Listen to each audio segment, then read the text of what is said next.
কুমিল্লা ৯ লাকসাম মনোহরগঞ্জ আসনের বিএনপির মনোনয়ন প্রত্যাশী সাবেক সংসদ সদস্য কর্নেল এম আনোয়ারুল আজিমের কন্যা দোলা আজিমের উঠান বৈঠক অনুষ্ঠিত হয়। বৈঠকে কেন্দ্রীয় বিএনপির শিল্প বিষয়ক সম্পাদক ও বিএনপি মনোনীত প্রার্থী মোহাম্মদ আবুল কালামের অনুসারীরা হামলা চালায়। এই হামলায় দোলা আজিম সহ প্রায় ৫০ জন নেতাকর্মী গুরুতর আহত হন। এ সময় শতাধিক যানবাহনও ভাঙচুর করা হয়েছে। আমাদের গ্রামে দোলাপার একটা প্রোগ্রাম ছিল। ওই প্রোগ্রামে মানে রাত্রে দানাদানি দোলাপার প্রোগ্রাম জসিমের বাড়িতে। তখন আমি জসিমের বলছি যে প্রোগ্রামে তো ঝামেলা হতে পারে, তুমি প্রোগ্রাম বন্ধ করো। তখন জসিম আবার থেকে আমার ফোন দিয়েছে, মমি ঠিক হয়েছে। আমি বললাম ভাই এখানে মনে ঝামেলা হতে পারে, একটা প্রোগ্রামটা ক্যান্সেল করা যায় কিনা। পরে তো ভাই প্রোগ্রাম দিয়ে গেছি, এখানে কোনো ঝামেলা নাই, সমস্যা নাই।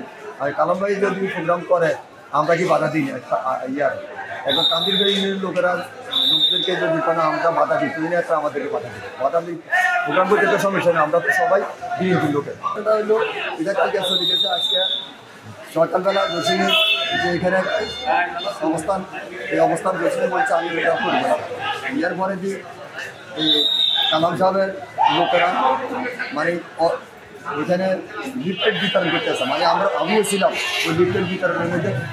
তখন মনে করেন গোলাপান ঢেকার পরে জসিম সেলিম ভাই এবং মনির ভাই আমার বলল মমি একটু রোখাও এই অবস্থায় রোখাতাম যাই, আমি সেভ করতাম যাইয়ে মনে করেন আমার মাথা যদি পাটকেল করছে। রাজু বলতে ও মনে হয় এখন যুব দল বা স্বেচ্ছাসেবক দলের দায়িত্বে আছে। অবশ্যই কারণ হলে এখন তো দেশ আওয়ামী লীগের নাই, আগে না আওয়ামী লীগের। হ্যাঁ, আমাদের ম্যাডামটা গুলি করছে, ও বিষয় আহত হয়েছে, দোলাপাত তো হয়ে গেছে। সে কিন্তু আগ থেকে একটা সন্ত্রাসী মাফিয়া, ও মাফিয়ার কারণে নইলে আমরা কি বিএনপির বাইরের লোক? এই আওয়ামী লীগের গুপ্তচর, আওয়ামী লীগের পুনর্বাসন করার জন্য এগুলো করছে, নইলে এটা কি জন্য? এটা তো করার কথাই না। হে মুখে কয় এক কথা, কাজ করে এক কথা। লক্ষ্য কালকে পরশুদিন আমাদের যে মিছিল দেখছি ৪০,০০০ লোকের হবে আমাদের মিছিলে। পুরো বাজারে মিছিল দেওয়ার মতো কোনো জায়গা ছিল না। হ্যাঁ, এই কারণে যাইয়া সে যখন দেখছে যে ওনার জনপ্রিয়তা সেন্ডেল গোটা, উনি এখন মাছ ধরে আরম্ভ করছে, মাথা ফাটাতে আরম্ভ করছে। শুরু করে তার নেতৃত্বে তার এলাকার তার ভাইরা সভাপতি কান্দিরপাড় ইউনিয়নের জুয়েল মোশাররফ পিএসের ভাই চাঁদাবাজ নেশাখোর যারা আছে, বাবার ব্যবসা করে, সব নেশাখোররা যারা আওয়ামী লীগে ছিল, আমরা এই বিষয়টার দলীয় আল্লাহর কাছে জেলা নেতৃবৃন্দর কাছে বলি, জাকারিয়া দাস সুমনকে বলি, এই সুমন মিয়া লাকসামকে ধ্বংস করেছে। বিচার করবে, সর্বপ্রথম বিচার আল্লাহর কাছে। আল্লাহর কদম করব। আওয়ামী লীগ জড়াইছে আজকে আমাদের রক্তে, এই কালাম গ্রুপ জড়াইছে। আমরা দেখেন এই অন্যায়কে বিএনপি করার নাই,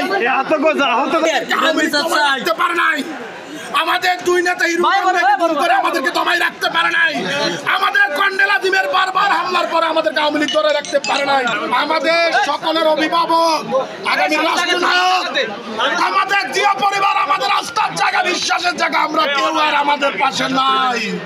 লাকসাম মনোহরগঞ্জের তৃণমূলের জনগণের সাধারণ নেতা কর্মীদের পক্ষে জিয়া পরিবার ছাড়া আর কেউ নাই। আমাদের বিচার আল্লাহর কাছে আর আমাদের আগামী রাষ্ট্রনায়ক তারেক রহমানের কাছে।